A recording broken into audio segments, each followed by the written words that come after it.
편의점과 공유 중에서 합니다. 오늘 또 편의점에 대해서 그냥 자잘한 주제, 다양한 주제에 대해서 놓고 말씀을 드려볼까 합니다. 요즘에는 편의점이 정말 포화 상태입니다. 정말 특히 대도시, 이제 중소도시나 이런 데는 아직까지 이제 막 시작하는 신규 도시, 신도시 같은 데는 아직까지 상권이 활성화되지 않고 계속 커져가기 때문에 할 자리가 있고 또 운 좋게 또 정말 허허벌판에 들어가서 대박이 터지는 경우도 있어요. 근데 정말 활성화된 대도시 있잖아요. 서울이나 부산이나 대구나 광주나 이렇게 이미 청년기 이미 탄탄하게 갖춰진 활성화된 대도시에서는 정말 지금 자리가 없어요. 정말 지금 빽빽하게 거미줄처럼 다 되어 있기 때문에 지금 오픈해도 솔직히 200 이상 우리가 흔히들 1매를 200 위아래로 해가지고 대박 매장 이렇게 맞추는데 몇 년 전만 해도 200은 넘어야 최소 대박 매장으로 봤습니다. 150 이래 나오면 힘든 매장이다. 이렇게 100만 원 이런 거 아예 생각도 안 했고요. 이런 트렌드였는데 요즘에는 회사들도 그래요. 워낙 가게들이 많으니까 200 넣는 거는 기대도 안 해요. 그냥 오픈해서 기본 150 이상, 1매 150 이상만 넘어가도 대박 매장이다. 성공했다. 이렇게 할 정도로 지금 그만큼 빽빽하고 포화 상태고 너무 힘드신 점주분들도 많아요. 그래서 그렇다 보니까 이제 더 이상 들어갈 데가 없으니까 어디를 회사들이 타겟으로 치고 들어가느냐. 동네 어귀에 허름한 슈퍼 있죠. 슈퍼마켓. 할머니, 할아버지들 운영하는 슈퍼마켓이나 안 그러면 이제 20, 30평대 그냥 드림마트, 부산마트, 서울마트 하는 이런 비메이커 마트들 있지 않습니까? 그런 마트들을 작업을 해서 권리금을 주고 편의점으로 바꾸는 그런 작업들을 많이 해요. 더 이상 들어갈 데가 없으니까. 그런데 이제 업종 전환으로 자꾸 이제 치고 들어가는 거죠. 그런데 보통 우리가 편의점에 이제 법칙 같은 게 있었어요. 오래된 법칙 같은 게 뭐냐면은 오래된 슈퍼나 오래된 마트는 편의점으로 바꾸면 무조건 기존 매출에서 업된다. 이게 보통 그냥 일반적인 상식이었는데 요즘에는 좀 그것도 조금 아닌 것 같더라고요. 우리가 연세점 이제 좀 나이가 나오나요? 이제 되게 우리 어른들 연세점이라고 말 쓰잖아요. 동네 슈퍼 조그마한 거, 연세점이나 슈퍼 조그마한 거 10평 내 할머니 할아버지 운영하는 이런 것은 편의점으로 바꾸면 매출은 무조건 상승해요. 무조건 상승합니다. 근데 어차피 그 할머니 할아버지들이 운영하는 동네 슈퍼가 매출이라는 게 있겠습니까? 그러니까 오를 수밖에 없죠. 편의점 전환하면. 그리고 마트. 지금 이제 마트를 이제 중소형 메이커 없는 마트, 무슨 마트, 이런 마트를 이제 개인 마트를 이제 인수해서 편의점을 전환을 많이 하는 작업을 하는데, 옛날에는 이런 마트도 전환을 하면, 편의점을 하면 기존 매출에서 상승하는 경우가 많았는데, 요즘에는 이제 일반적인 건 아닙니다. 제가 아시는 분이 이런 동네 마트를 인수를 했어요. 한 25평, 30평 정도 되는데, 한 30평 정도 했습니다. 일반 개인 마트였는데, 1매가 개인 마트였는데 110만 원이 나왔어요. 110만 원이 나오는 마트였는데 이제 편의점으로 전환을 하면서 권리금을 주고 인수를 했습니다. 매출이 오히려 그 마트 매출이 110만 원이었는데 그 매출보다 더 안 나오는 거예요. 그래서 제가 이제 그 부분에 대해서 조금 이상하다 좀 생각을 했죠. 왜냐면은 대부분 우리가 기본적으로 상식적으로 생각하는 게 오래된 마트를 편의점으로 전환을 하면 매출이 뛴다는 게 상식인데 오히려 매출이 떨어지니까요. 일반적인 개인 마트 있지 않습니까? 개인 마트가 무조건 편의점들과 성공하는 게 아니고 그 주위 상권이 중요하더라고요. 그러니까 마트는 주위 상권이 할아버지 할머니들 노년층들이 많으면 그 마트를 이용을 합니다. 마트를 이용하는데 거기에 편의점이 들어오면 그분들은 편의점이 비싸다고 인식이 되어 있기 때문에 그 편의점은 안 가요.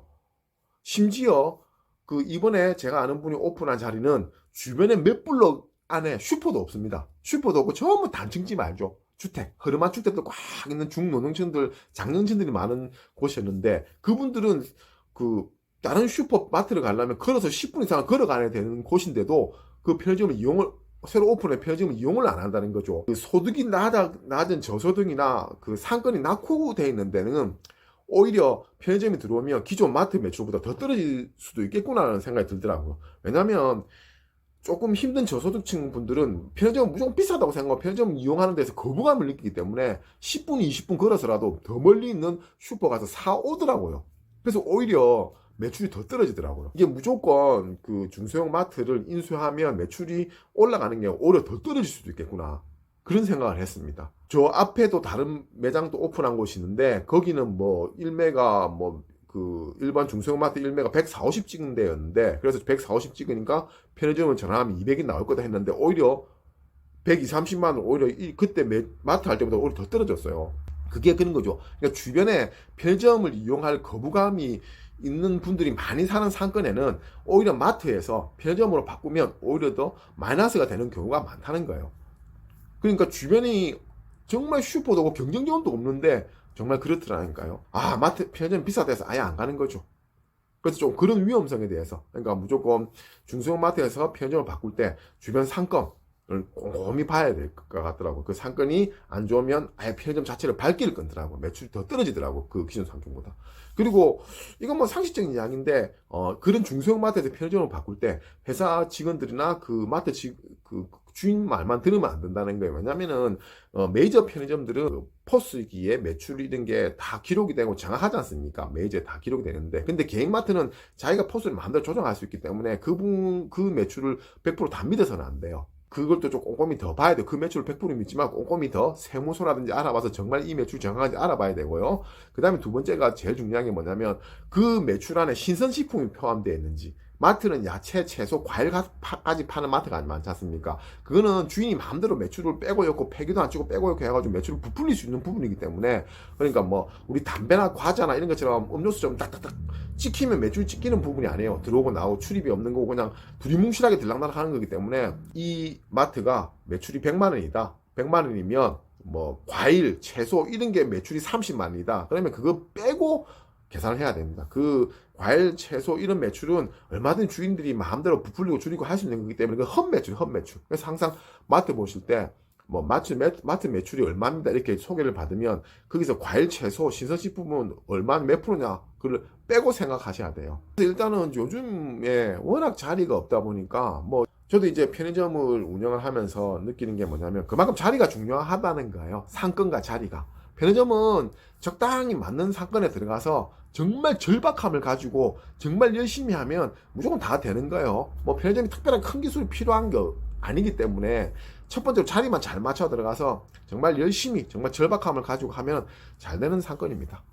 오늘 또 지금 제 주변에 이제 마트를 변화시켜서 오픈하시는 점주분들이 많아서 이제 잘 성공하시는 분도 있는데 오히려 기존 마트 매출보다 더 떨어지시는 분들도 많더라고요. 그래서 이제 그런 부분이 좀 생각이 나서 혹시나 지금 운영하는 개인 마트를 소개받아서 편의점 전환으로 소개받아서 생각하시는 예비 창업주들은 조금 한번 생각을 해보시라고 한번 영상을 찍어봤습니다. 또 뭐 지덥전환 주제로 또 재밌는 이야기가 생각나면 또 영상 찍도록 하겠습니다. 편의점과 공인중개사였습니다. 감사합니다.